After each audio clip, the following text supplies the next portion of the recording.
Um, I'll introduce Timo and then I'll go on to explain how the session will work. So Timo holds a joint PhD from the Université de Nancy 2 and the Universidad Potsdam, as well as a habilitation à diriger des recherches from the Université de Clermont-Ferrand 2.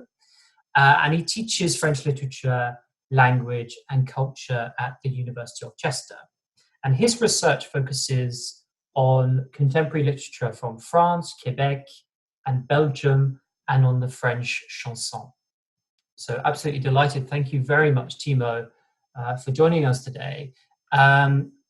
Before Timo starts, I just need to explain that a couple of kind of housekeeping things. The first thing is that there are two ways in the Q&A at the end.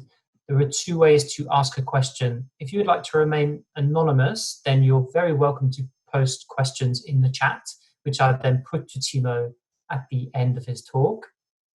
However, if you'd like to come on screen and ask your question, you're also very welcome to do that.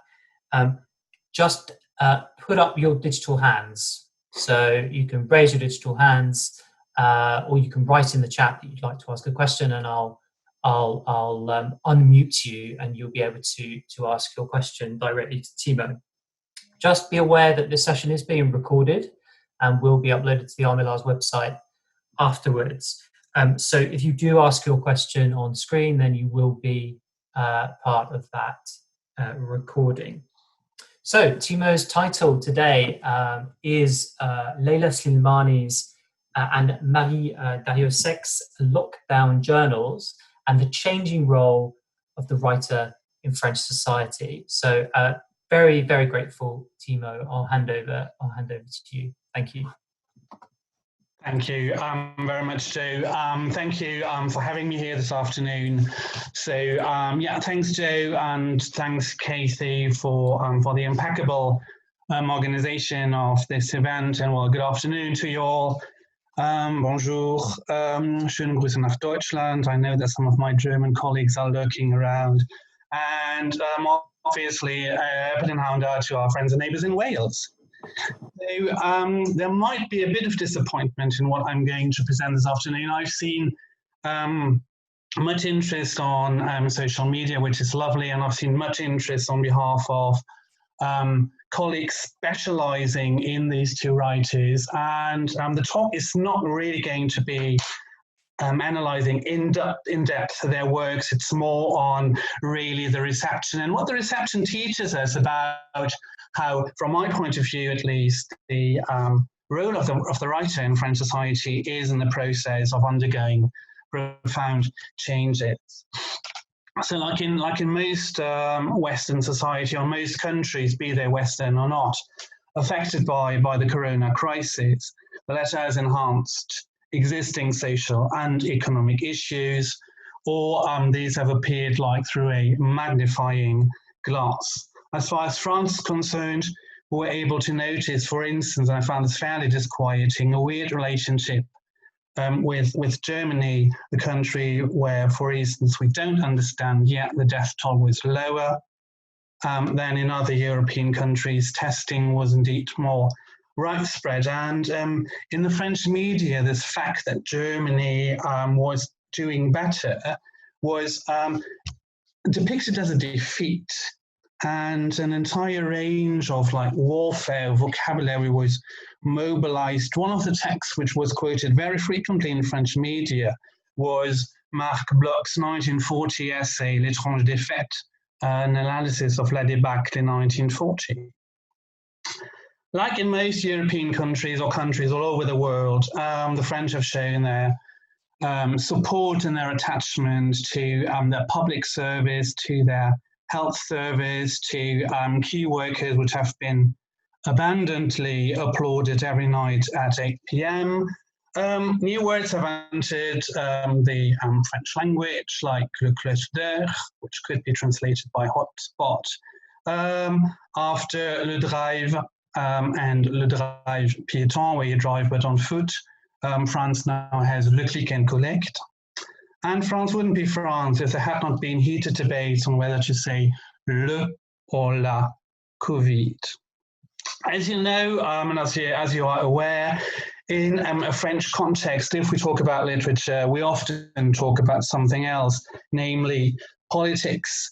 There's this very insightful sentence by Anne-Marie Thiès, who states that nation littéraire entre toutes, la France est sans doute celle qui a développé le rapport le plus étroit entre le littéraire et le national. So many literary debates in France are indeed proxy debates and do negotiate questions of Frenchness and of national identity, or something which is related to the way the French see themselves or like to see themselves.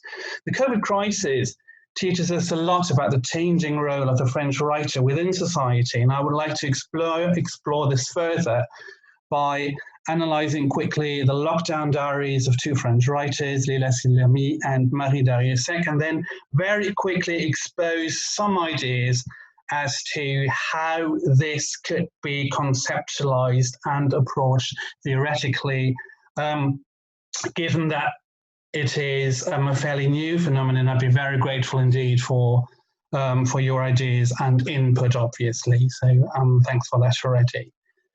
On the weekend of the 13th of March 2020, so roughly 3.5 months ago, seems like an eternity, doesn't it? It was clear that France would close down. And at this moment, Parisians and city dwellers left the city and cities massively and moved to the country homes, often in Western France, in Normandy, in Brittany, further south near Nantes and Bordeaux. And very quickly in the media, you could actually feel a massive anti-Parisian resentment where furious inhabitants denounced the invasion of Parisians fleeing the capital, working from home, but behaving as if they were on holiday, fearing, obviously, they would spread the virus in areas which had remained relatively protected. So Leila Slimani settled in her holiday home in Normandy, not far from Paris, a home where she spends all her weekends. And she describes her experience as follows. So this is the beginning of her lockdown diary. Depuis vendredi 13 mars, je suis à la campagne, dans la maison où je passe tous mes week-ends depuis des années. Pour éviter que mes enfants côtoient ma mère, il a fallu trouver une solution. Nous nous sommes séparés sans savoir dans combien de temps nous allons nous revoir. Ma mère est restée à Paris et nous sommes partis. D'habitude, nous remballons le dimanche soir, les enfants pleurent, ils ne veulent pas que le week-end se finisse. Nous les portons endormis dans la cage d'escalier de notre immeuble. Mais ce dimanche, nous ne sommes pas rentrés, la France est confinée. Et nous restons ici, and she adds this like beautiful photo of an early spring day somewhere in rural France. I have to admit that when I read this for the first time in Le Monde, I did not find this, I didn't read it thoroughly either, but I didn't find this particularly shocking or immoral, as well, many of us had to make arrangements in order to support our parents, the elderly, our grandparents. I personally was worried about, well, borders closing down, obviously, limited travel. I was worried about schools closing down and kind of having to find arrangements for that. However, when I saw the photo, she added to this on the website, at least, of Le Monde, my feeling was this might not end well. Because, well, imagine you do sit confiné in a 45 square meter flat somewhere in an urban area. You don't know what the country will look like in a few weeks, and you see this photo and a writer who talks about her experience in this area, which actually might trigger some resentment, and this is what happened. In her lockdown diary, Slimani uses the tone, well, so it's a bit like a daydream. It resembles a fairy tale. She insists on the feeling of unreality, of suspended time, which I think many of us had in that period, where time passed by horribly quickly and horribly slowly at the same time. So this weird conception of temporality, which I can really relate to. And she kind of tried to express in her writing this mixture between fiction and reality. I mean, we all had, at a certain stage, definitely the impression to be in a dystopian novel. I had, at least, numerous times. And for me, the key sentence of her lockdown diary is "C'est le réel qui est de la fiction." So reality is fiction. Likewise, the French writer Marie Darrieussecq has taken a similar approach. She was writing a lockdown journal for the weekly magazine Le Point. On the same weekend, before the president announced the lockdown, she left Paris for the Basque country, so southwest of France, where her parents live, where she stems from, and where she owns a holiday home. So in her lockdown journal, which is fairly brief as well, she insists on the normality of what is not normal. She insists on her being in this with everybody else. She stresses that this is a real thing, which is kind of endorsed by her husband, who's an internationally renowned researcher in microbiology.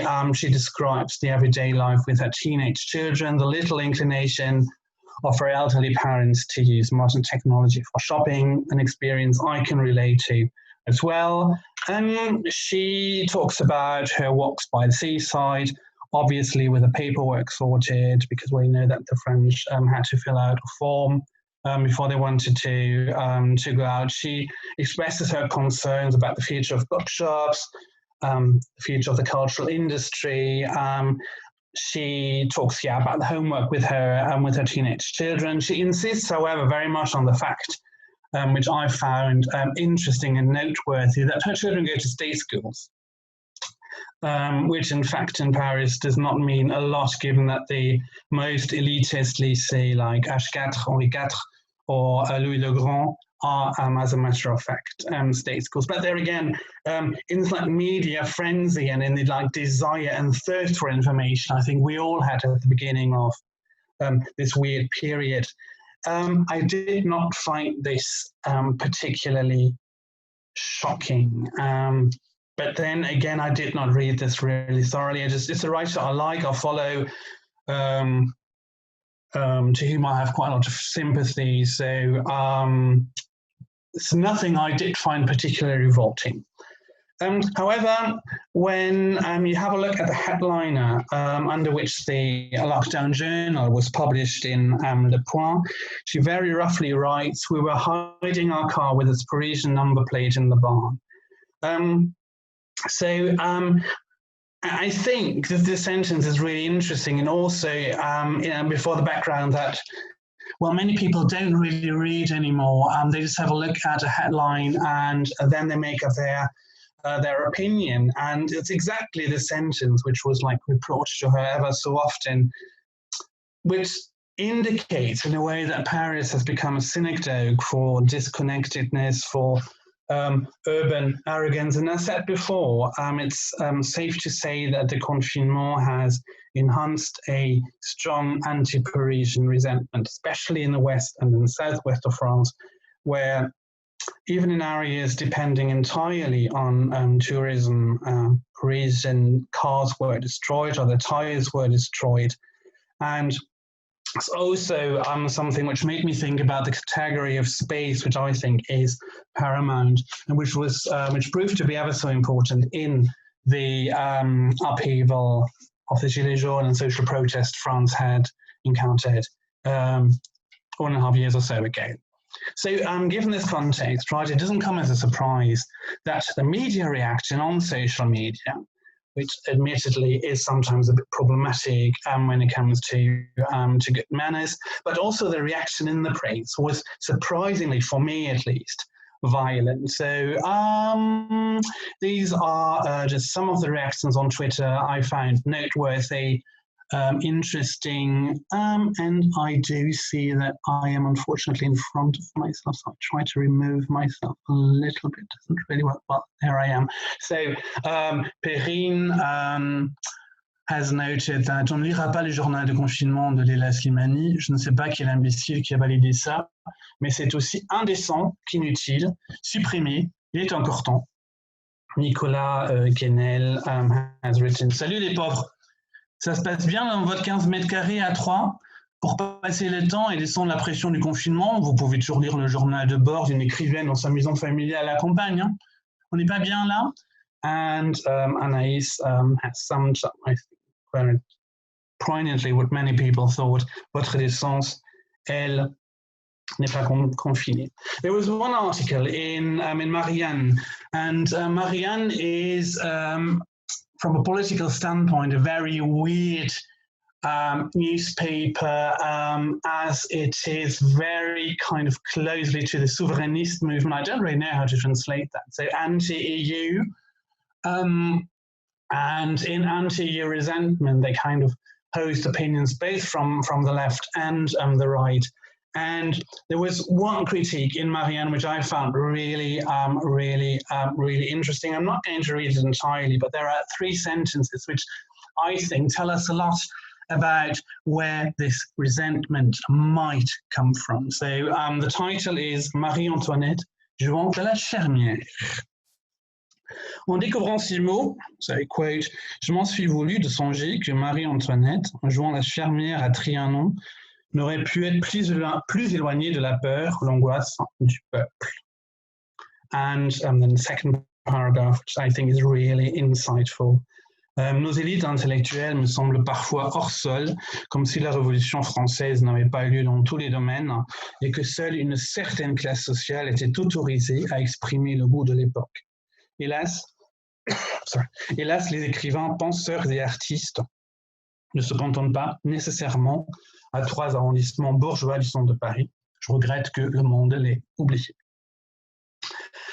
This is one example. Another one, which I think also expresses this like popular anger very well, could be found on the RTBF, la radio-télévision de la Belgique française, so the French-speaking radio and television. From Belgium, already here again, like the background, the header is indeed very interesting. Le Monde et Le Point ont choisi de publier chacun le journal du confinement, l'un de Leila Slimani, l'autre de Marie Darrieussecq, 2 témoignages bouleversants de ces écrivaines ancrées dans le réel qui racontent la violence de leur nouvelle vie, de personnes confinées dans leur maison de campagne avec vue sur un grand jardin fleuri. This is obviously very bitter humor. Read this. Her children obviously have very exotic like first names, which kind of remind us of those very kind of elitist Parisian arrondissements. And the last sentence are fairly funny, I think. So les valises attendent dans l'hall d'entrée, partir, se réinventer. Une nouvelle existence, certainement. Vaincre la peur, toujours, la vie gagnera. Assurément, nous ferons encore des parties de Cluedo. Oui, le colonel Moutarde sera encore l'assassin dans la bibliothèque avec le chandelier.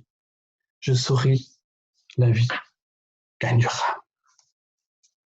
So the question, I think, is, which is interesting and relevant to ask, what went wrong? Why was the reaction so violent? Maybe it was my naive me who didn't see anything. But I think it's fair to say that these lockdown diaries were full of good intentions. However, something in the way they were worded, they were presented, went wrong. So I would now like to ask in the second half, how can we conceptualize what happened? And I'm suggesting like 3 axes which might allow us to get a better understanding of this massive misunderstanding. A second. One of the most famous of Roland Barthes' text, and I think it helps us get a deeper insight really into what happened, are his mythology. Mythology, translated, I think, by mythologies. I found the German translation quite helpful. Mythen des Alltags, myth of the everyday, and the mythology are micro stories which tell us more about how a society talks about objects, how a society addresses objects, and what the way a society talks about these objects teaches us about this society. So Roland Barthes has written his mythology in the mid-50s. He talks about objects like the Citroën DS, the stick Fritz. He talks about the eyes of Greta Garbo. He talks about Racine, and the way the French do talk about this, right, are reminders of fundamental issues and themes circulating in the French society in the 1950s. So I was immediately reminded when I read this of one of my favorite texts taken out of this collection of microhistory, and that is L'écrivain en vacances.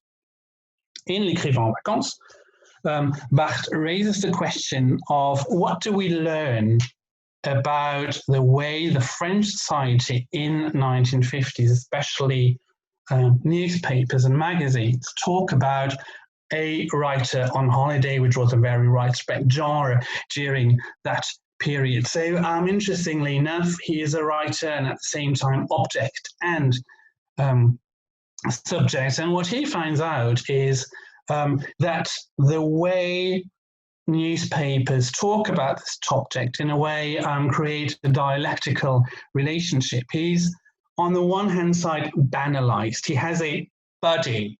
He eats. He likes wine, or he likes steak, or he does not like steak and is a vegetarian.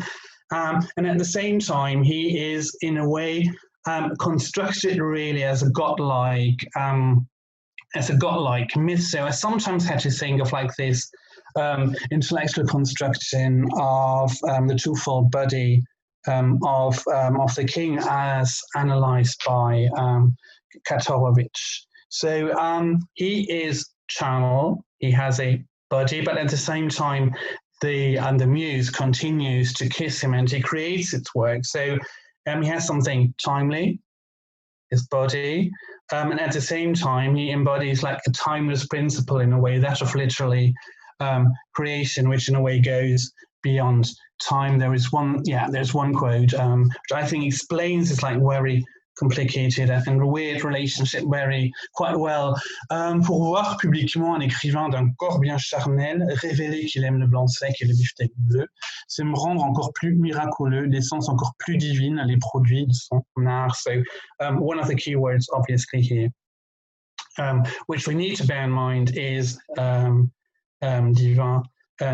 So buddies, I think, are an important keyword here in that during the COVID crisis, our buddies, everybody's buddies, have become vulnerable and have been exposed, not still exposed, because it's far from being over, to an unknown enemy. What they intended to stress in their lockdown journals is that, well, we are in this together. However, they forgot one detail, and that is the way and the dangers to which our bodies are exposed are not the same in a, I'm being a bit black and white here, in a banlieue somewhere north of Paris, where people live relatively densely together, where you have to continue to work because you're a key worker, where you have to take public transport every day, whilst they lived in a fairly privileged situation.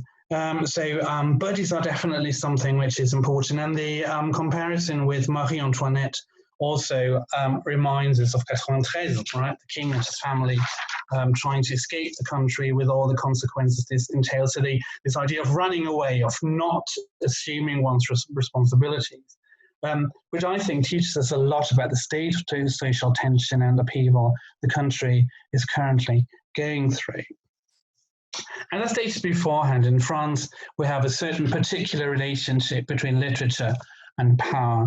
As you might be aware, Bruno Le Maire, Minister of Finance, has recently published a novel. Former President Georges Pompidou has published an anthology of French poetry. It is sad that Emmanuel Macron has also something in his drawer once he is not president of the French Republic anymore. When it comes to this argument of the changing role of the writer in French society, I've been thinking of the Gabriel Matzneff affair. Gabriel Matzneff, a writer who is not super known, but still fairly well known in, say, literary circles, who was accused, and quite rightly accused, of pedophilia. Everybody knew about it, and he was publicly accused by a Quebecois journalist on French TV as early as the 90s. Nelly Wolf, a colleague from Lille 3, has published in 2014 a text where she clearly identifies his novels as glorifying pedophilia. And in the aftermath of this affair, which broke out when Vanessa Springora, a journalist, wrote a book on it called Le Consentement, it was found out that there's like an entire network of politicians, editors, journalists protecting him and preventing him of having to be accountable for what he did. So there's an article which I strongly recommend, by the way, also on those who work on the literary in France, which was published in the New York Times, which teaches us a lot about the role of the author within the French society. Just a quick quote in English. The support of Mr. Matzneff reflected an enduring French contradiction, a nation that is deeply egalitarian, yet with an elite that often distinguishes itself from ordinary people through a different code of morality, a different set of rules, or at least believing it necessary to defend those who did. And on the other side, from Voltaire to Hugo to Zola to Sartre, the writer has been regarded as sacred in France. In Paris, countless streets named for writers serve as a physical reminder of their outside influence. Every Wednesday, a major network devotes 90 large minutes of prime time to discussing books on La Grande Librairie. I think that this kind of particular constellation, which is described here, is about to change at the minute. And one of the indicators is the way like these lockdown diaries were negotiated and were talked about. So my impression is that at the moment we do have like some kind of desacralization, really, which is definitely helpful in that it makes literature maybe something a bit less, well, divine, as I said before, and a bit more normal. So one tool we could use to analyze this also, but I won't have time to look into this in depth, is Bourdieu, Les Règles de l'Art. Bourdieu analyzes the position of writers in what he calls le champ littéraire. And I think it's fair to say that in those kind of, heated times which we're going through, a group of people being considered the Parisian elite is about to lose this godlike position they once had. The numerical decrease of readers in France is obviously accelerating this process. A third idea, which I think could be used in order to organize what the country is going through at the minute, is the concept of la posture littéraire, as developed by the Swiss researcher, difficult to pronounce, Jérôme Mizos. The posture, la posture, creates a useful link between the literary text, so the way I write, style, the topic people address as authors, and the way they put themselves in scene, so the manifold way in which she interacts with the public. La posture entails the way one dresses. Think, for instance, of Bernard Henri Lévy and his shirts, which are always up until here. Think of the way one uses social media. Think about the way one speaks with a regional or foreign accent, how one gives interviews with the media. So a good example for a writer with a distinct posture would be obviously Webec. One can also think of the Belgian writer Amélie Nothomb.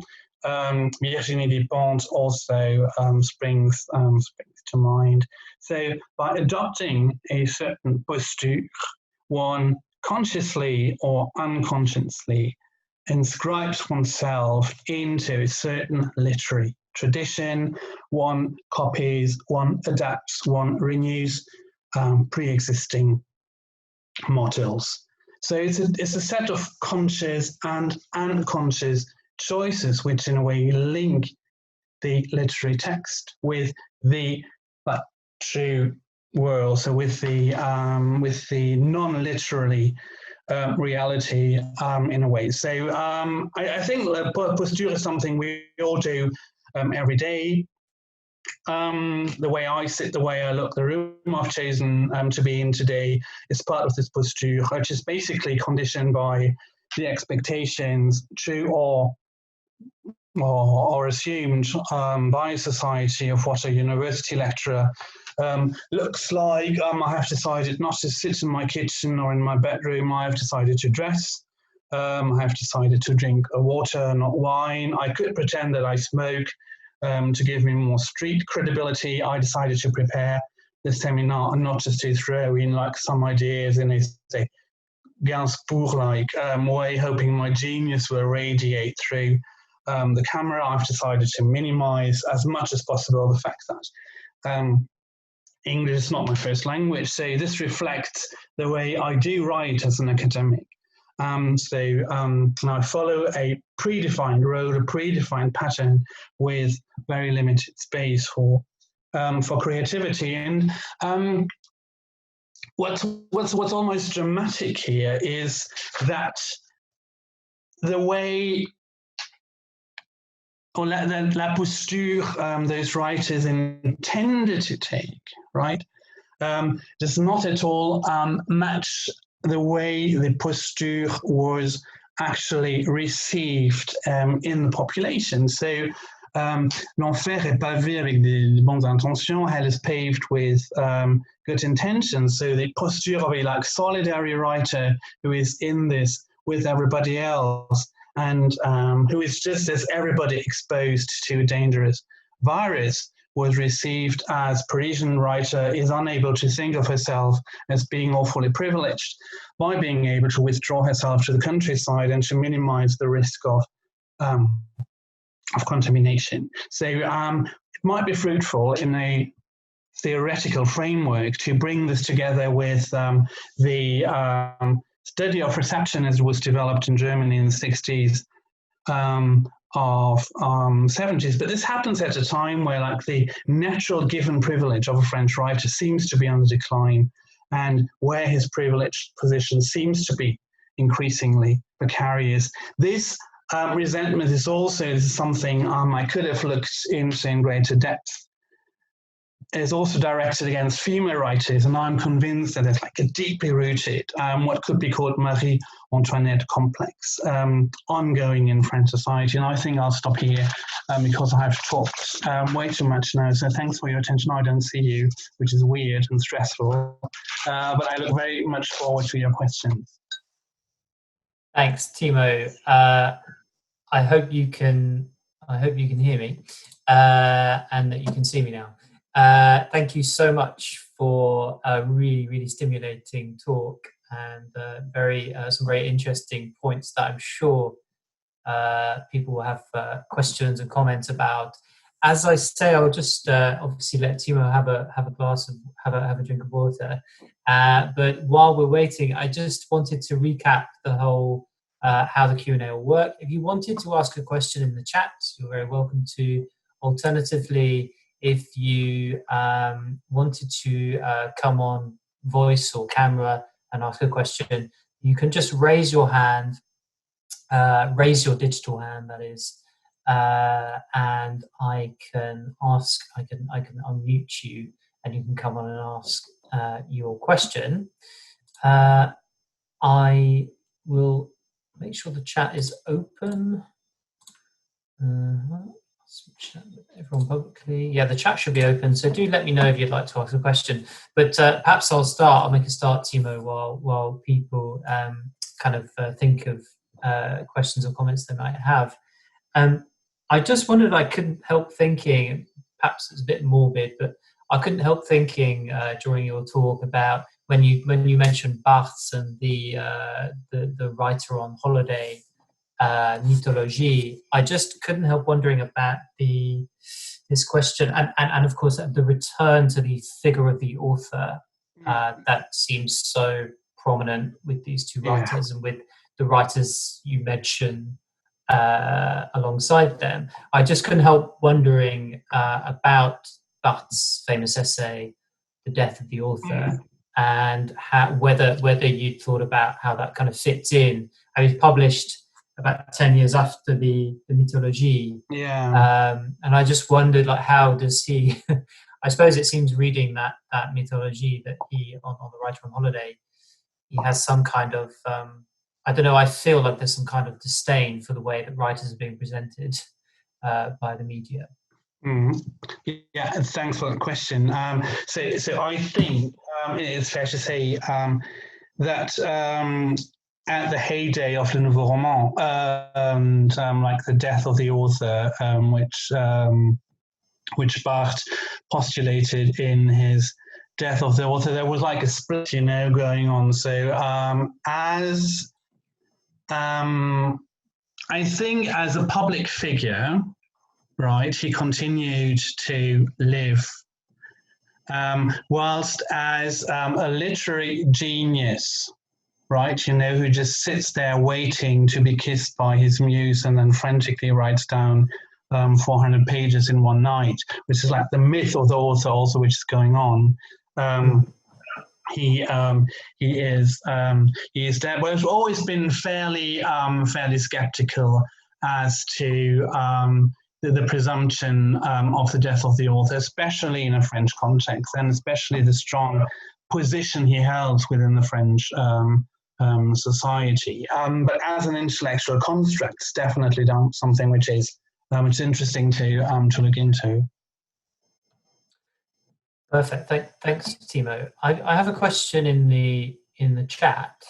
A couple of questions in the chat, and I'll put them to you. I don't see anyone with their hand up. I just wanted to double check. I'm sure Kathy will make sure for me that people can put their hands up, their digital hands, that is. I should perhaps explain how you might do that.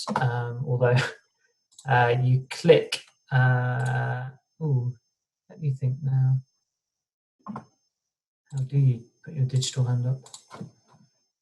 I can't do it myself. Anyway, what I'll do is I'll try and find out how to do that. In the meantime, I'll ask the questions that have come through on the chat. And if you do have questions or you'd like to ask a question on camera, then perhaps just mention in the chat that you'd like to, and I can unmute you. So the first question, Timo, that's come through in the chat, perhaps this phenomenon is directly related to the coming to the fore of the massive inequalities that COVID-19 has brought to the forefront, and so related to politics in that way. I think again, the COVID crisis has accelerated things which were kind of ongoing beforehand, right?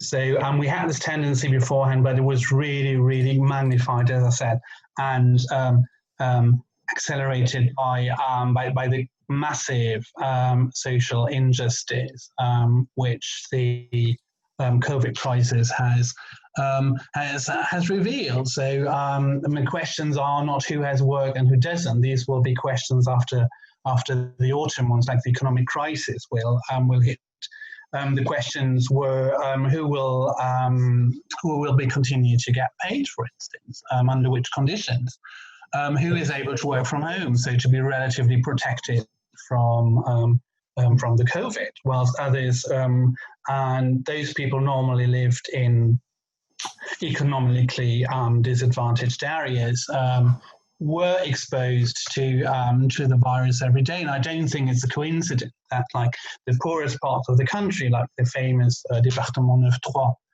9-3, were hit the most by the virus. There was like this unhealthy media discourse going on for a while, saying that it's no coincidence that the 9-3 is particularly hit, given that people there don't respect the lockdown, which isn't true. People were particularly exposed because they were poor, so they can't work from home, so they had to work physically somewhere for a living, right? But I agree there is a clear relationship with social questions and here more or less literary questions. And I also think that the question of space really has become an important element. The space which surrounds us, the square meters, people on the continent count the size of their flats in square meters, and everybody knows exactly how many square meters their flats have. So the question of square meters you have at your disposal per person did play an important role. And if you live with like 2 parents and 3 children in a 2-bedroom or in a 1-bedroom flat, obviously the physical contact is closer, so obviously you are more at risk to be contaminated. Yes, yeah, I can see how that's important. Thank you, Timo. We've got some more questions coming in. Just before, as I'll just remind people, if they do want to raise their digital hands, then people have very kindly explained to me in the chat how to do that. You click on the participants dialog box, which is at the bottom of your screen, and you should be able to raise your hand that way. So if you'd like to come on screen and ask a question, you can do that. So second question, Timo, if you don't mind. Can any comparisons be drawn with the figure or status of the writer in Quebecois society at this time? Is that something that you've considered? I know it's not something you spoke about directly during your talk.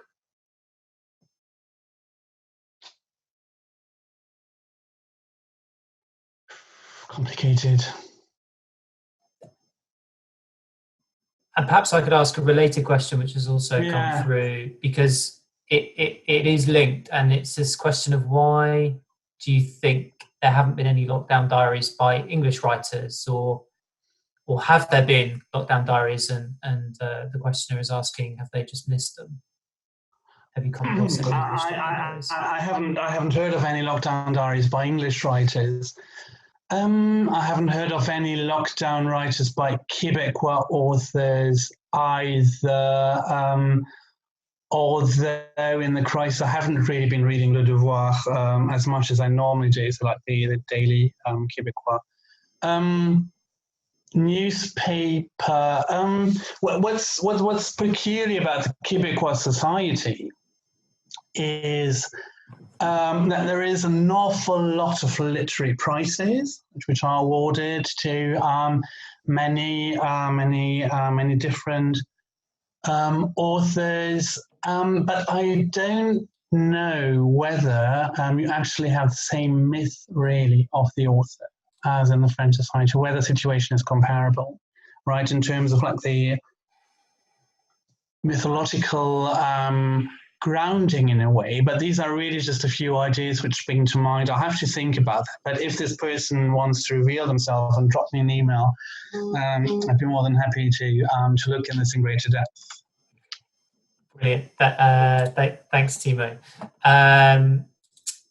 So I think that's an invitation to follow up with an email if you'd like to. Of course. Like to hear more. I'm happy to look into this. Yeah, it's a fascinating question, but I just don't have an answer spontaneously at the moment, unfortunately.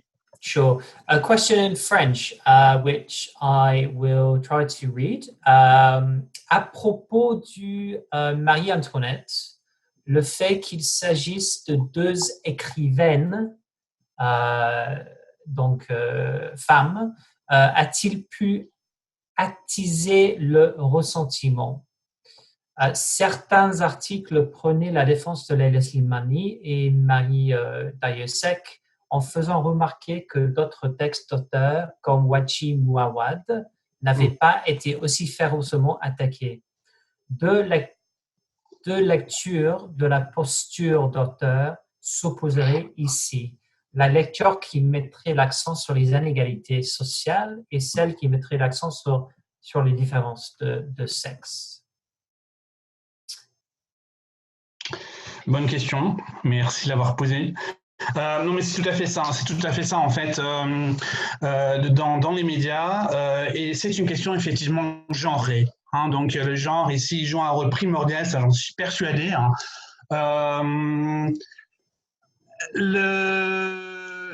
C'est ce que j'appelle le complexe en fait de Marie-Antoinette. Donc la France considère en fait comme un pays extrêmement égalitaire d'un côté. Mais d'un autre côté, continue à avoir un problème pour en fait une multitude de questions qui relèvent du genre. C'est vrai pour les femmes écrivaines, c'est vrai pour la féminisation des noms de métiers, c'est vrai pour des tentatives qu'on pourrait faire de, comment dire, rendre d'une façon ou d'une autre, exprimer dans la langue, en fait, la présence de personnes des deux sexes qui s'expriment. Il est effectivement, mais c'est peut-être aussi ma vision à moi et ma recherche à moi qui m'a un tout petit peu aveuglé. Il est vrai que cette prédominance finalement de l'idée de Marie-Antoinette a quelque peu occulté un autre aspect sous-jacent, mais tout aussi important, c'est la question du genre. Et bizarrement a aussi occulté le fait qu'il y a eu en fait d'autres journaux de confinement écrits par des hommes, mais auxquels on n'a pas du tout accordé finalement la même visibilité dans la presse que ces deux-là qui vraiment tout de suite, dès le mois de mars, sont devenus un peu les bêtes noires des médias. Il est d'ailleurs intéressant de voir que, en fait, une écrivaine qu'on pourrait considérer comme une écrivaine classiquement engagée, très marquée à gauche politiquement parlant, Annie Ernaux, elle n'a pas écrit un journal, mais elle a écrit un petit texte dans une collection chez Gallimard que j'ai ici, qui s'appelle Les Tracts de crise. En fait, les Tracts de crise, c'était un ensemble de courts textes que Gallimard publie lors en fait de certains mouvements importants qui secouent le pays. Il y en a eu pas mal lors des Gilets jaunes par exemple, donc il y avait un texte de Pierre Bourguignon et un autre texte de Daniel Sanave. Donc, Annie Ernaux a écrit un texte politiquement très, très engagé, une lettre ouverte au président de la République. Ce texte était extrêmement bien reçu dans les médias. Donc, il doit y avoir effectivement une relation un peu, comment dire, croisée entre la question du genre et la question sociale qui est effectivement important de creuser. Donc, je suis très content que cette question ait été posée parce que ça me permet effectivement d'y voir un peu plus clair. Merci. Thanks, Timo. I mean, another related question, which I'll mention, but it's essentially, you covered it there, which is this question of, you focus there on 2 lockdown journals by women writers, but could you compare those, the reactions to those lockdown journals to lockdown journals by men, or lockdown journals in urban settings, or perhaps in smaller newspapers or online, so in blogs, or perhaps even on TV? Had you come across any other lockdown journals in those in those kinds of forums? And maybe that's just an addition to the previous question, more a comment, I suppose.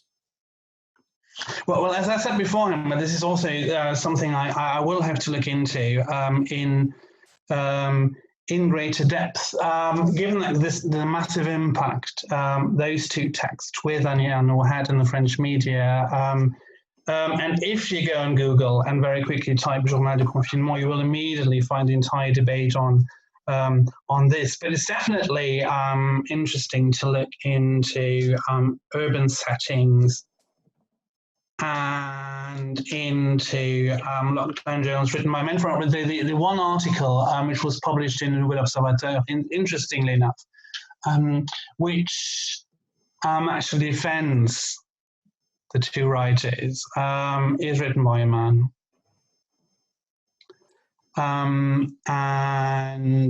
Well, as a matter of fact, given the importance of space during that period, those who lived in Paris, not every Parisian lives in a staggering 5-bedroom flat. I mean, the rents in Paris are so horrendously expensive, that they also lived very closely together. So it's definitely something I will have to look into, whether there are more men who wrote about similar facts, and if there are like maybe blogging Parisians who, or urban dwellers more generally, who wrote about these. In the media, Paris during lockdown was often presented a bit as a form of or a place of new creativity, right? Where people all of a sudden, after having applauded the key workers every night at 8 o'clock in the evening, and given the absolutely glorious spring weather in those 2 months of confinement in Paris, people went to their balconies with their guitars. They sang, they performed, they kind of experienced and performed new forms of artistic expression for their neighbors. But this is again the way the media wrote about it, so definitely something to look into in greater depth. So lovely question, thanks for that. Thanks, Timo. The questions are really flying in, so I'll try and cover them, and then we will eventually let you go. I promise. But thank you for sticking with us. So this is a question that I want to ask myself, actually, and that you kind of, I suppose, you brought up at the beginning. You said that you were going to look at the reception of the diaries, but is there a comparison to be made between the diaries and the writer's novels?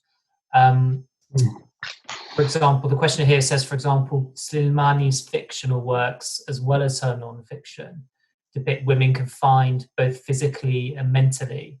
And one of her diaries was also about women in confinement over history. So I just wondered, and I suppose there's also a question of depiction of, I'm thinking of Chanson Douce, of the depiction of the nanny, the working class nanny. And I wonder, are there links? I mean, clearly there are, but I mean, I wonder, had you considered linking, and the questioner wonders, had you considered linking the analysis of this reception with the novels themselves? Well, one thing which obviously is very, very striking is the writing style, right? So I think she has found her own writing style over the last years, and this reflects really also in the way she addresses the her lockdown journal. Also, this peculiar mixture she creates in her writing between like a dream-like reality and then the very bitter truth which lies underneath, right? It's definitely something which can be identified. So also the fact that, well, she clearly presents herself as a woman and a mother,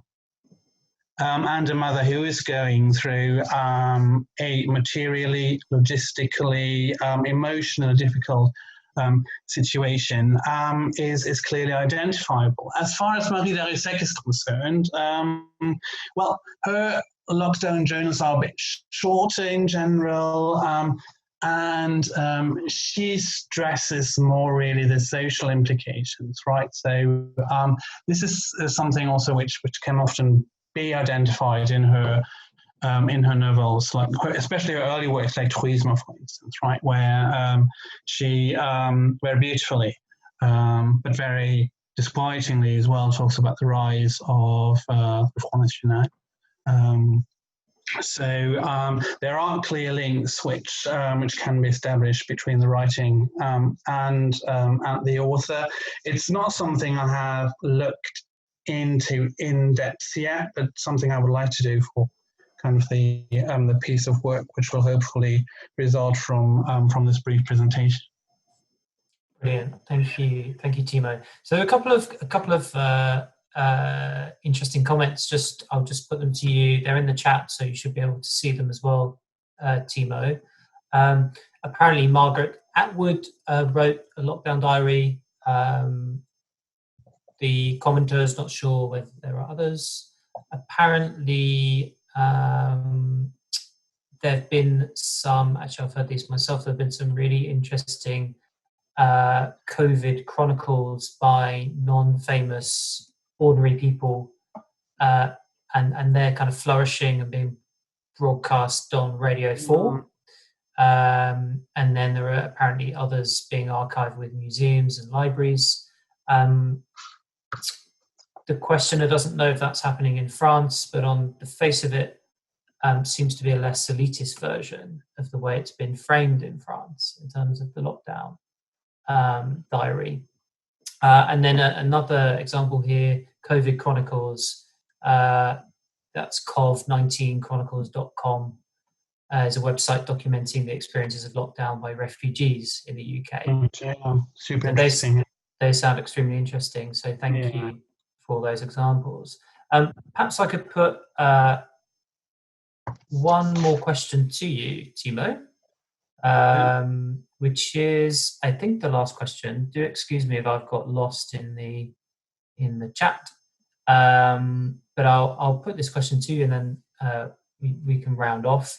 Are you aware of any narratives of confinement and illness, specifically COVID-19, that are in the works to appear in novel form? So I think, I'm not aware of those. I'm pretty sure they will come out pretty soon.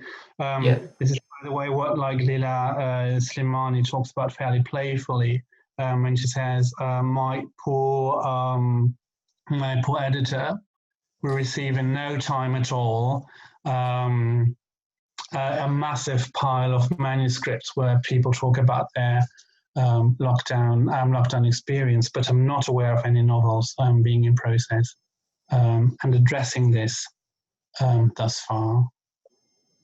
Yeah, brilliant. Okay, thanks. I suppose we're still fairly early on in the pandemic, so with some way to go, as people keep highlighting, perhaps slightly depressingly.